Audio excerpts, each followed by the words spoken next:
please. Thank you, Chair.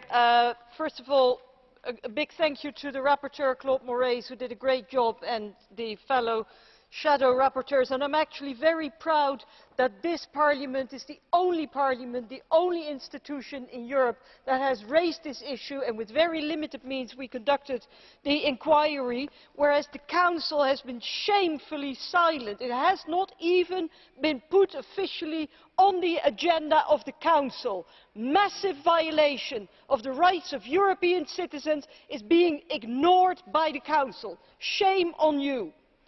There is a certain irony, colleagues, in the fact that at this very moment the US Congress is in session because Mrs. Feinstein, the chair of the Intelligence Committee, found out that the CIA has actually also broken into the computers of the US Congress, and Mrs. Feinstein is not amused, because apparently there are limits to the activities of secret services. Secret services across the Atlantic, but also within the European member states, and also incidentally with our neighbours, Russia, which have been acting like cowboys over the last years, because that is what we are talking about.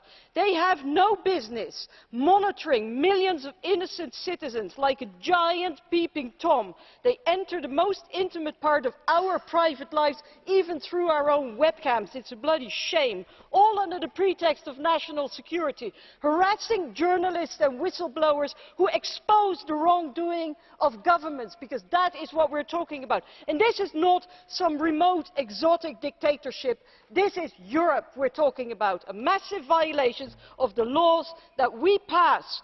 Politicians cannot even be sure that their communications are not intercepted and listened into by others, maybe by political opponents. I mean, we heard here that secret services and governments are even producing dirt to discredit religious leaders. Well, why not opposition politicians? I mean, what is stopping them if they are even listening not only to the mobile phone of Mrs. Merkel and Mr. Hollande, but even Mrs. Feinstein?